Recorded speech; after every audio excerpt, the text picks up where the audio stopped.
Today is a lovely day. The sun is shining in God's world. It is good to be alive.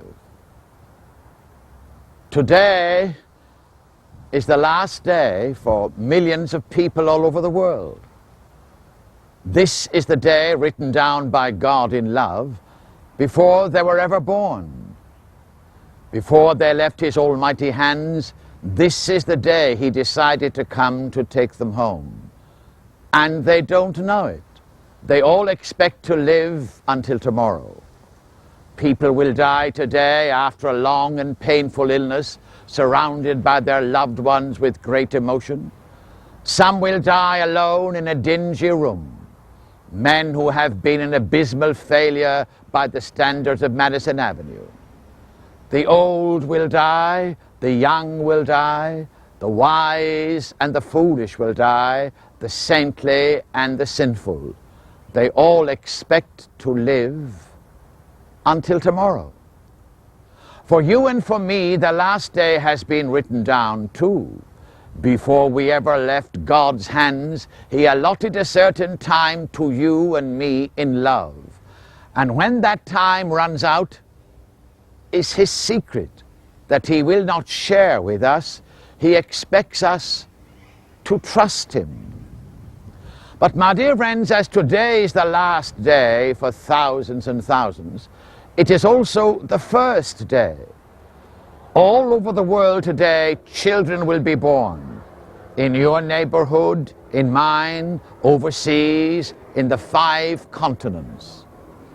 Can you go back in imagination to the morning of the day that you were born? The University of Chicago came up with some facts, and they are amazing. Can you imagine yourself above the clouds with all the other unborn babies waiting to be parachuted down to earth? And you would say to the one next to you, "Where are you going?" And they would say to you, "Where are you going?" And neither of you knew. There's only one chance in 20 that you will be born in the United States. You have the same chance of being born in Soviet Russia. You will probably be born into a non-Christian family, Confucian, Buddhist, Muslim. If you are born in India, you have only a 1 to 4 chance of living more than a year. And if you do survive babyhood, the chances are overwhelming that you will be sick all your life from intestinal parasites, tuberculosis, malaria, or leprosy. This is the fate of most of the children who were born the day you and I were born. Why have we been so favored, so spoiled by the Lord? I don't know. It's a great mystery, the answer to which we will discover only in heaven. But this I do know, to those to whom much has been given, much will be required. And much has been given to you and to me that so often we take for granted. We are reminded that life is God's gift to us. What we do with life is our gift to God. And psychologists today are reminding us that we are like the iceberg. Only 1/8 of us is visible. 7/8 are below the surface. My smiling morning face, my cheery hello, my have a nice day is the 1/8. The 7/8 below the surface where you and I live, no one sees.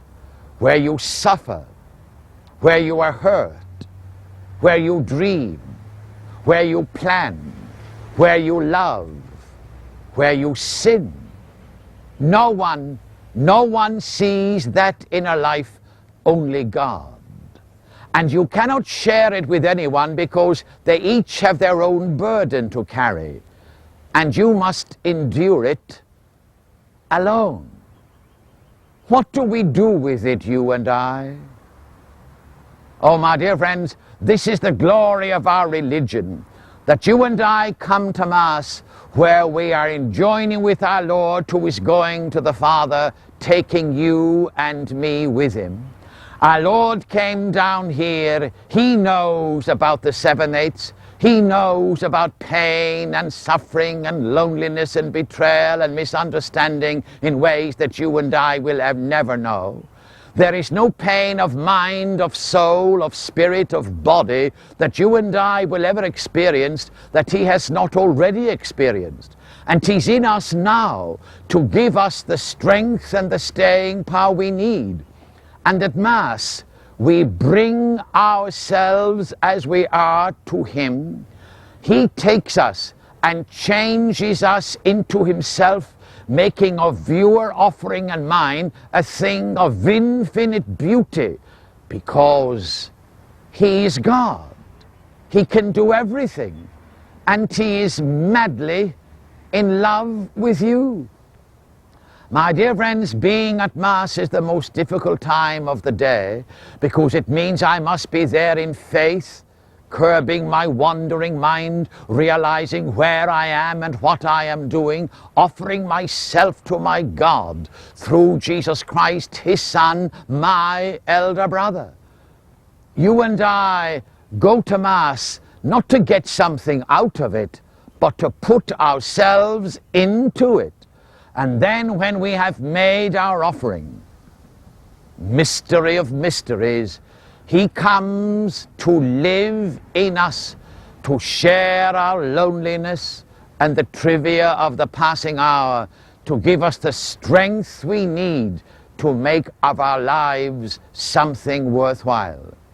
My dear friend, when you go to Mass tomorrow, or the next time you go, if you offer yourself as you are to your God through Christ, he will be given great glory. You will have the peace that he alone can give, and your listening to me and my speaking to you this day will not have been in vain. God bless you.